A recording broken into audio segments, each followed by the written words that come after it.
Hi friends, అందరూ బాగున్నారని అనుకుంటున్నాను. Welcome back to the channel ఇట్లు మీ శ్రీకాకుళం పిల్ల and it's me Kusma. Welcome to this new video. ఈ వ్లాగ్ అనేది సండే రోజు షూట్ చేశానండి. ఈ వ్లాగ్ అంతా కూడా కొంచెం డివోషనల్గా వెళుతుంది. సో కొన్ని ప్రత్యేక పూజలు ఇవన్నీ కూడా చేసుకున్నాను అనమాట.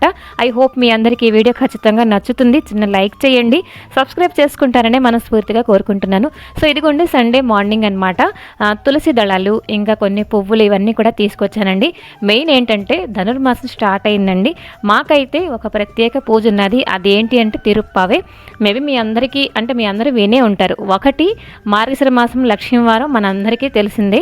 ఈ నెలంతా మళ్ళీ మనకి భోగి వరకు మాకు ఇదైతే ఒక ఫెస్టివల్ అని చెప్పొచ్చు అనమాట. ఏంటి చేస్తాం ఈ నెలంతా అవన్నీ కూడా మీకు ముందుకి షేర్ చేసుకుంటాను. అయితే ఒకటిలేండి, తిరుప్పావే అనేది రోజుకి ఒక్కొక్క పాసురం చదువుకుంటామండి. ఇవైతే 30 పాసురాలు ఉంటాయన్నమాట. ఈ పాసురాలు ఎవరు రాశారు ఏంటి అని అంటే స్వయంగా గోదాదేవి రాసింది. ఎవరి కోసం అంటారా?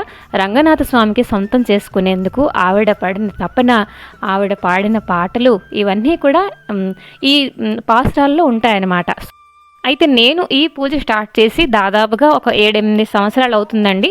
పెళ్ళైన కొత్తలో కొన్ని రెస్పాన్సిబిలిటీస్, పిల్ల పుట్టడం ఇవన్నీ ఉంటాయి కాబట్టి పూజ అనేది స్టార్ట్ చేయలేకపోయాను అనమాట. అప్పటి నుంచి కంటిన్యూగా చేసుకుంటున్నానంటే 7 ఇయర్స్ అవుతుందన్నమాట. సో నేను ఎలా ప్రిపేర్ అవుతున్నానంటే ఇక్కడైతే మాకు హాల్లోనే పూజా మందిరం ఉంది కదండి. ఇక్కడైతే సోఫా దగ్గర కొంచెం కవర్స్ ఇవన్నీ సర్దేశాను. ఈ పుస్తకం చూస్తున్నారు కదా, ఇందులోనే అంటే తిరుప్పావి అంతా ఉంటుందన్నమాట. సో నేను అవన్నీ చదువుకుంటాను. అండ్ నేను పూజ స్టార్ట్ చేసిన కొత్తలో అంటే ఈ పాసురాలన్నీ ద్రవిడంలో ఉంటాయి, కొంచెం మనకి చదువుకునేందుకు అనుకూలంగా ఉండవు.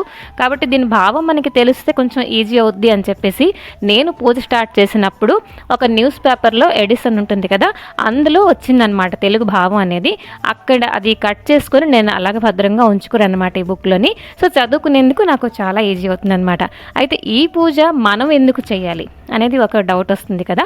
ఏంటి అని అంటే పెళ్లి కాని అమ్మాయిలు కానీ అబ్బాయిలు కానీ చేసుకుంటే లైఫ్ పార్ట్నర్ మంచిగా వస్తారని చెప్పేసి అంటారనమాట. ఇదిగోండి చూస్తున్నారు కదండి, ఆదివారం ఈవినింగ్ అనమాట స్వామి అమ్మవార్లకి పట్టు వస్త్రాలతో అలంకరణ అయితే చేశానమాట. మీకు ఎలాగుంది ఏంటి కామెంట్ చేయండి. నాకైతే చాలా నచ్చారండి అమ్మవారు ఇంకా స్వామివారు. అయితే ఈ పూజ మనం అంటే ఎవరు చేశారని మనకి అంటే ఇప్పుడు ఏదైనా మనకు వస్తువు కొన్నా కూడా రివ్యూస్ చూస్తుంటాం, రేటింగ్ చూస్తుంటాం. ఇవాళ రేపు అలాగ అయిపోయింది కదా. సో మనం ఇవన్నీ ఏంటంటే గోదాదేవి స్వయంగా చేసింది కాబట్టి మనం ఈ పూజ చేస్తే మన లైఫ్ కూడా చాలా బాగుంటుంది అని చెప్పేసి పెద్దవాళ్ళు అంటారనమాట. సో ఇది వచ్చేసరికి సోమవారం మార్నింగ్ అండి. 6:30 తర్వాత పూజ చేయమన్నారనమాట. స్టార్ట్ అయితే మార్నింగ్ నార్మల్గా దీపారాధన అయితే చేసేసానులేండి. ఆ తర్వాత మళ్ళీ నైవేద్యాలు ప్రిపేర్ చేసుకుంటున్నాను. అయితే ఈ నెలంతా మనం ఏంటి నైవేద్యం పెట్టాలి స్వామివారికి? మేమైతే రోజు పొంగల్ చేస్తామండి. అయితే మొదటి రోజు కొన్ని ఎక్స్ట్రా నైవేద్యాలన్నీ యాడ్ చేసుకుంటాం. లైక్ స్వామివారికి ఏంటంటే ఇష్టం, అట్లు చేసుకుంటున్నాను, పరమాణం చేసుకుంటున్నాను, పొంగలి, ఆ తర్వాత చక్కెర పొంగలి, ఆ తర్వాత కొమ్ము శనగలు ఇవన్నీ చేశాను. హాయ్ ఫ్రెండ్స్, అందరికీ ధనుర్మాసం శుభాకాంక్షలు అండి. సో ఈ రోజు తోటి మనకి ధనుర్మాసం స్టార్ట్ అవుతుంది అనమాట. తిరుప్పావి వ్రతం అనేది నేను చేసుకుంటున్నాను. సో పూజ కోసం అన్ని అయితే ఏర్పాట్లు చేసుకుంటున్నాను అనమాట. మీ అందరు ఎలా ఉన్నారు? బాగున్నారా? సో మార్నింగ్ నార్మల్ గా పూజ ఒకసారి చేశాను. అండ్ ఇప్పుడైతే మొదటి రోజు 30 పాసురాలు ఒకసారి చదువుతామండి. సో నేనైతే భావం కూడా చదువుతాను. ఎలాగంటే అది ద్రవిడంలో రాసి ఉంటుంది కాబట్టి మనకు కొంచెం అర్థం కాకపోయినా భావం అనేది చదువుకోవచ్చు, మీనింగ్ అనేది మనకి తెలుస్తుంది కదా. సో మీకు ఇవన్నీ కూడా నేను షార్ట్ వీడియోలో అంటే మీకు నేనేంటి అర్థం చేసుకున్నాను, పూజ ఎందుకు చేసుకోవాలి ఏంటి, ఇవన్నీ కూడా మీతో షేర్ చేసుకుందుకే ట్రై చేస్తాను. అండ్ అలంకరణ నిన్నటి నుంచి అలాగా అసలు ఒకదాని తర్వాత ఒకటి ఎలా చేస్తే స్వామివారు బాగుంటారు అండ్ ఎలా చేస్తే అమ్మవారికి వాళ్ళకి నచ్చుతుందా లేదా అండ్ చూడడానికి కూడా అలంకరణ ఎలా ఉంటుంది ఏంటి అని కూడా నిన్నటి నుంచి అలా చేస్తూనే ఉన్నాం అనమాట. సో ఫైనల్ లుక్ అయితే మీతో తప్పకుండా షేర్ చేస్తాను. సో నైవేద్యాలు వస్తే రోజును ఈ 30 రోజులు పొంగల్ చేస్తాం అనమాట. నార్మల్ పొంగల్ కొంచెం నెయ్యి వేసుకొని, అది కొన్ని ప్రత్యేక పాసులు ఉంటాయి, దాంట్లో కొన్ని ప్రత్యేక నైవేద్యాలు కూడా ఉంటాయి. రాను రాను మీతో అవి షేర్ చేసుకుంటాను. సో ఈరోజు శారీ లుక్ ఎలా ఉంది ఏంటి కామెంట్ చేసేయండి. ఇదైతే అమ్మ చీర అనమాట. మనందరికీ కూడా అమ్మ శారీ కడితే మనందరికీ ఎప్పుడు ఇష్టమే కదా. సో నాకు అంతే. సో పదండి, కొంచెం మీకు మెస్సీగా కనబడుతుంది, కొంచెం అడ్జస్ట్ అయిపోండి. నైవేద్యాలు సో పరమాణం చేసేసాను అండ్ అట్లు కూడా పోసేసాను. అండ్ ఇప్పుడు జస్ట్ పొంగల్ చేస్తే నెక్స్ట్ మనం పూజలోకి వెళ్ళిపోవడమే. మరి కౌంటర్ టాప్ సంగతి అడగండి, అసలు నెగ్లెక్ట్ కూడా కొంచెం చేసేయండి. కొంచెం తొందరగా ఉన్నానన్నమాట, ఎందుకంటే ప్రిపరేషన్ అంతా చేసుకున్న తర్వాతే పూజ దగ్గరికి వెళ్ళగలుస్తాను. అండ్ పొంగలి కోసం నేను అంటే ఒక 4-5 రోజుల కోసం ఒకేసారి మిరియాలు ఇంకా జీలకర్ర మిక్సీ పట్టేసి ఉంచానన్నమాట. కొంచెం ఈజీ అవుతుందని చెప్పేసి మార్నింగ్ అయితే మడిగా నీళ్ళు కూడా పట్టేసి ఉంచుకున్నానండి. సో ఇదిగోండి పొంగల్ అయితే చేసుకుంటున్నాను అనమాట.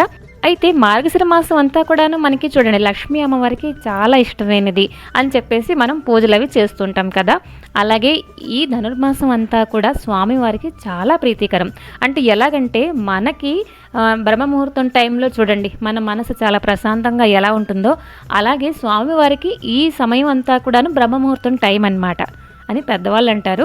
సో ఈ టైంలో మనకి మనం స్వామివారికి ఏది కోరుకున్నా, మనస్ఫూర్తిగా ఏదైతే కోరుకుంటామో తప్పకుండా మన మంచికి జరిగేది స్వామివారు తప్పకుండా ప్రసాదిస్తారనమాట. సో ఇదిగోండి పూజా మందిరం దగ్గర నేనైతే చక్కగా శారీ కట్టుకున్నానండి. ఈ పూజలోకి శారీ కట్టుకొని పూజ చేద్దామని నేను ఎప్పటి నుంచి అనుకుంటున్నాను. ముందు నుంచి ప్రీ ప్లేటింగ్ చేద్దాం అని చెప్పేసి అనుకున్నాను, బట్ కుదరలేదండి. అంటే అలంకరణతోటి చాలా టైం అయిపోయిందనమాట. పువ్వుల దండ చేయడం, ఇక్కడైతే దేవుడి గుడి దగ్గర శంకు చక్రాల ముగ్గు కూడా వేసుకుంటున్నాను అనమాట. అండ్ 2 ప్రత్యేక దీపాలు, ఈ ప్రత్యేక దీపాలు 2ను ఈ నెలంతా కూడా పెడతానమాట. అయితే కొన్ని ప్రత్యేక పాసురాల్లో కొన్ని ప్రత్యేక నైవేద్యాలు కూడా చేస్తామన్నమాట. అవన్నీ మీతో రాను షేర్ చేసుకుంటాను. అయితే పూజ చేయడానికి కూడాను మా ఇంట్లో వాళ్ళందరూ నాకు హెల్ప్ చేశారనమాట. కొంచెం మనకి లేట్ అవుతుంటే కొంచెం గాబరా పడిపోతాం కదా. సో అన్ని అరేంజ్మెంట్ చేసిన తర్వాత చదువుకున్నప్పుడు మటుకు తాపీగా చదువుకున్నానులేండి.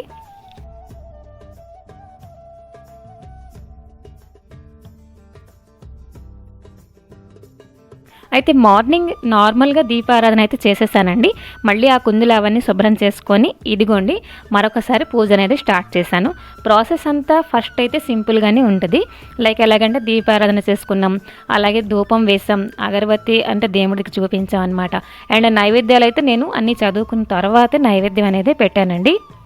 ఇంకా ఈ పూజలో మనకి ఇలాంటి నియమాలే ఉండాలి, ఇలాంటి నైవేద్యాలే ఉండాలి అని చెప్పేసి అటువంటి రూల్స్ కూడా ఏంటి లేవన్నమాట. మనకి ఏది తోచితే అది మన స్వామివారికి చక్కగా సమర్పించుకోవచ్చు అన్నమాట ఈ పూజలో.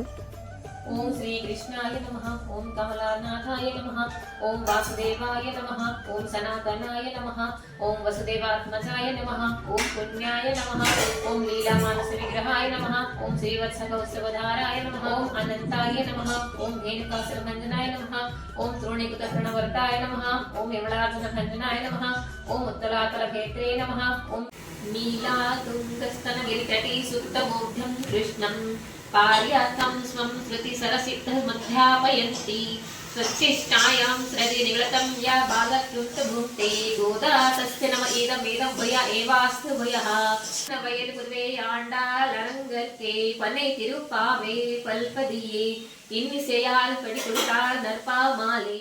అయితే ఈరోజు మొదటి పాసురంలో ఏంటి భావం అంటే గోదాదేవి గోపికలందరికీ పిలుస్తుందన్నమాట. ఈ మార్గశిర మాసంలో తెల్లవారుజామునే మనం స్నానం చేసేసి స్వామివారికి మనం పూజ అనేది చేసుకుందాం అని చెప్పి స్వామివారి తలకు గుణాలన్నీ కూడాను గానం చేస్తుందన్నమాట గోదాదేవి.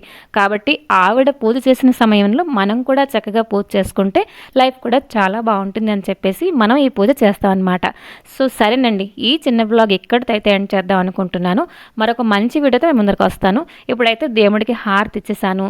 నెక్స్ట్ అయితే చామర సేవ కూడా చేసుకున్న తర్వాత మరి దేవుడికి డిస్టర్బెన్స్ ఏంటి చేయలేదు, వీడియో అయితే ఆపేసాను అనమాట. మీకు ఈ వీడియో నచ్చిందా? చిన్న లైక్ చేయండి, నచ్చకపోయినా కామెంట్ చేయండి. మరొక మంచి వీడియోతో మేము ముందరకు వస్తాను. Till then take care and bye bye.